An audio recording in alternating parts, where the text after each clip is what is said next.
Om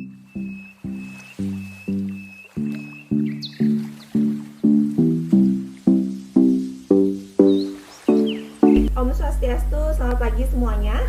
Swastiastu, selamat pagi Bu. Swastiastu, selamat pagi Bu. Seperti biasa ya, sebelum kita memulai pembelajaran, ada baiknya kita berdoa terlebih dahulu. Jadi berdoa menurut agama dan kepercayaan masing-masing. Berdoa dipersilahkan. Berdoa selesai. Selanjutnya selalu Ibu ingatkan kalian untuk mengisi absensi di Google Classroom ya, agar kehadiran kalian dapat terekam.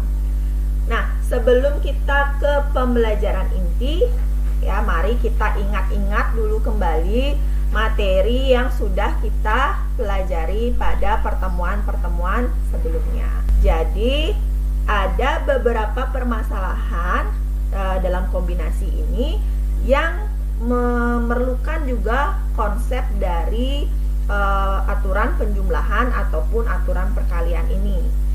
Ada juga mengenai faktorial yang harus kalian pahami atau kalian kuasai. Nah, untuk tahu sejauh mana pemahaman kalian tentang tiga hal itu, Ibu sudah siapkan beberapa pernyataan benar atau salah mengenai tiga materi tersebut di Woodwall. Silahkan di akses linknya dan dijawab beberapa pernyataannya. Silahkan.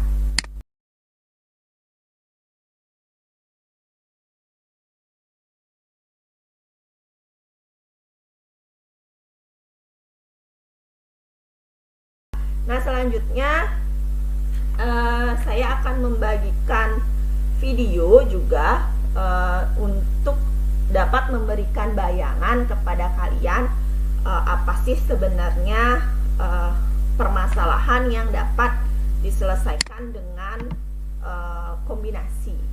Halo anak-anak, sebelum kita memulai pembelajaran kita pada hari ini, yuk simak video ini terlebih dahulu. Pernahkah kalian melakukan eksperimen mencampurkan beberapa warna?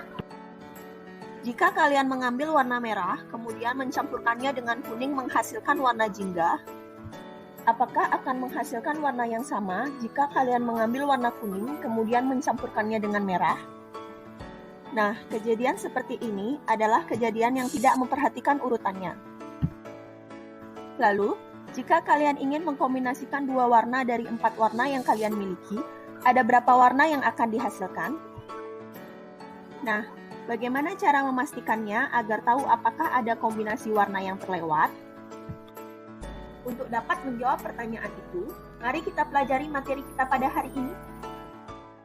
Nah, kira-kira selain permasalahan mencampurkan warna, apalagi sih permasalahan yang tidak memperhatikan urutan? Pernahkah kalian menonton pertandingan bulu tangkis?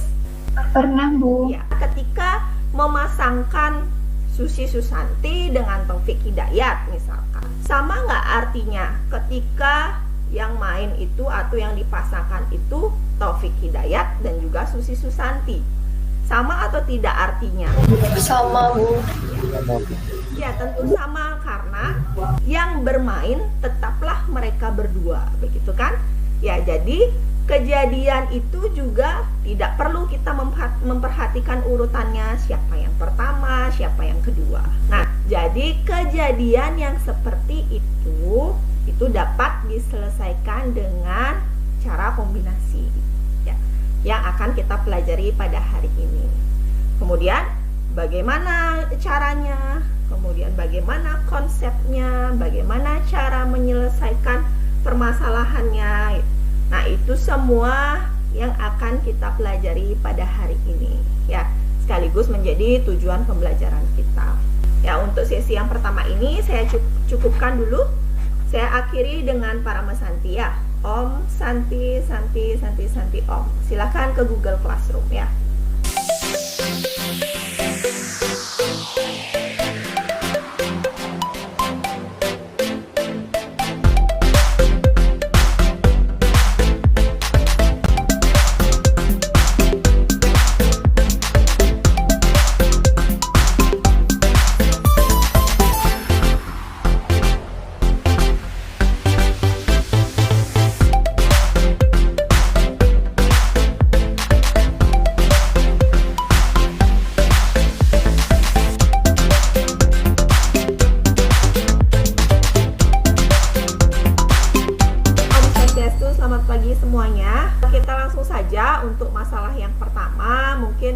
siapa di antara kalian yang ingin mencoba mengerjakan LKPD-nya sekaligus mempresentasikan hasil diskusi kelompoknya tadi. Saya Bu Ayu Mas.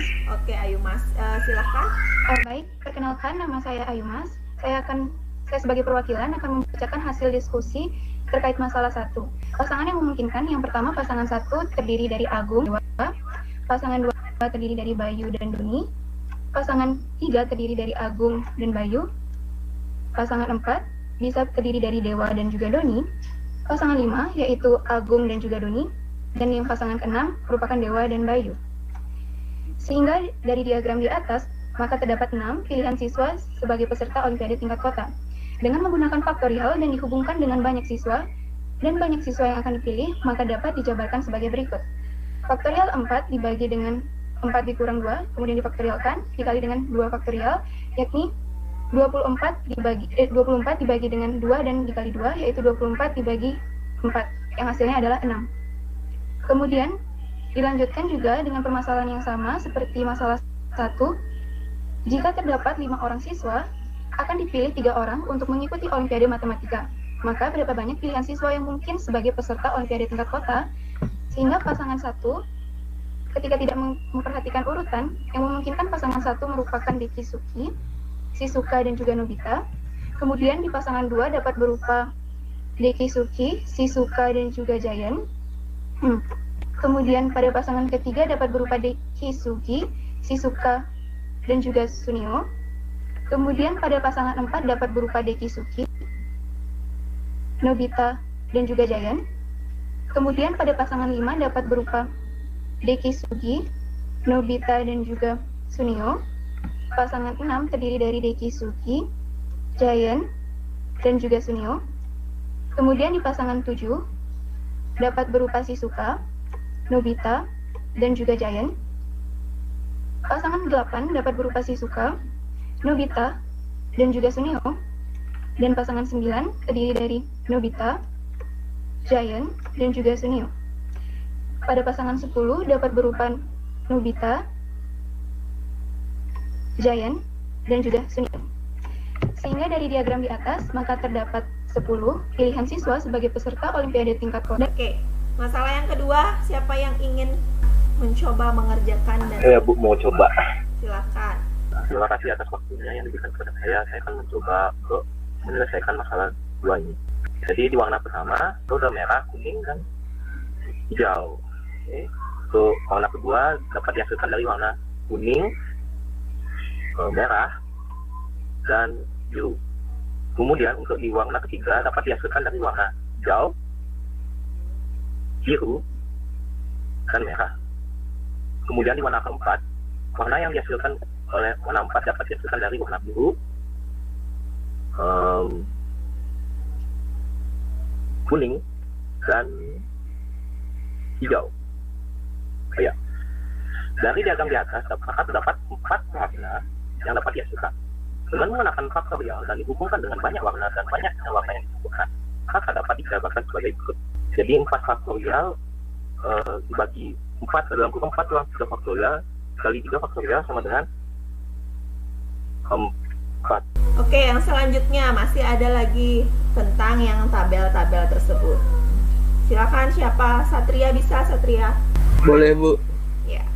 izin mencobanya. Diketahui banyak unsur atau disimbolkan dengan N ada 4. Kemudian banyak unsur yang dipilih ada 2.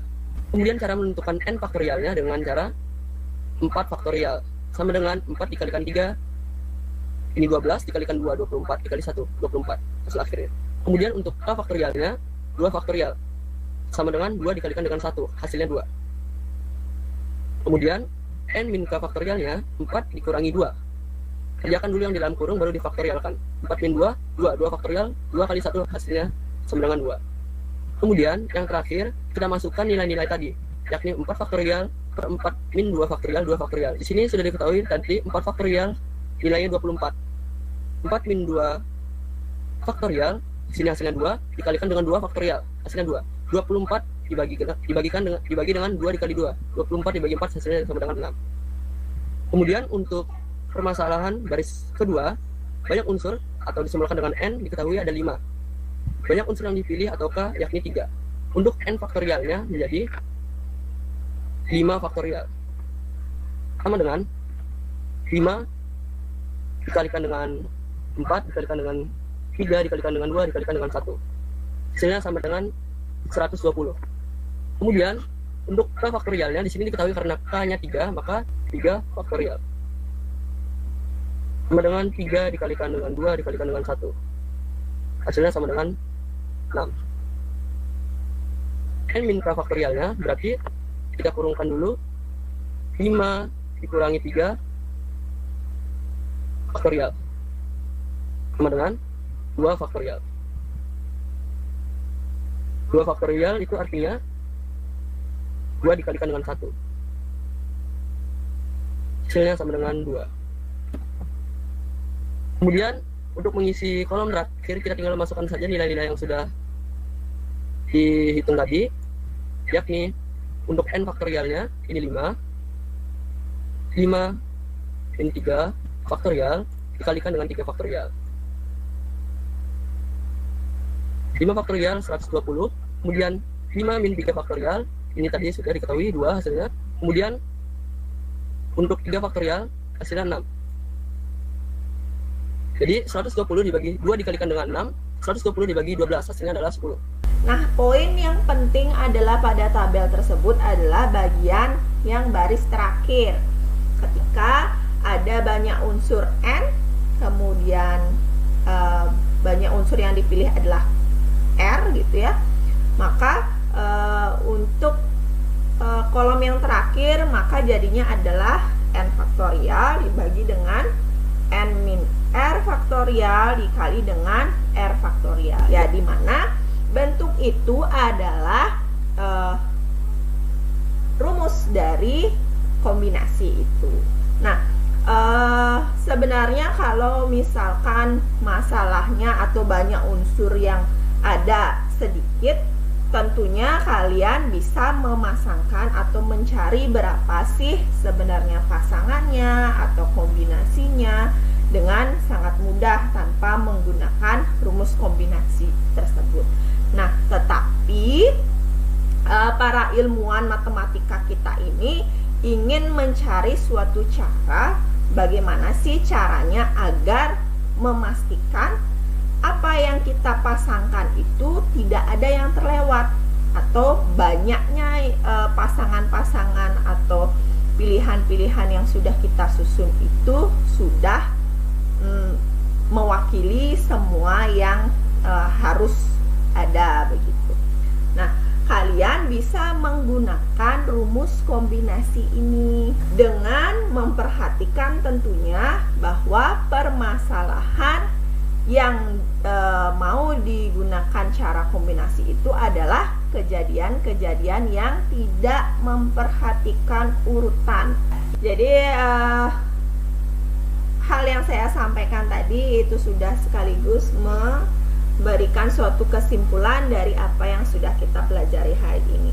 Nah, untuk selanjutnya masih ada sebenarnya materi mengenai permutasi, ya. Kalau hari ini kita belajar tentang suatu kejadian yang tidak memperhatikan urutan, lalu tentu ada pertanyaan lagi, bagaimana cara untuk menyelesaikan permasalahan yang jika memperhatikan urutannya, begitu ya. Baik, jika tidak ada pertanyaan dan juga sudah berakhir jam pelajaran kita pada hari ini, maka saya cukupkan untuk hari ini pertemuannya. Terima kasih untuk kehadirannya dan juga partisipasinya. Saya ucapkan terima kasih dan saya tutup dengan Parama Santi, ya. Om Santi Santi Santi Santi. Om. Selamat pagi anak-anak.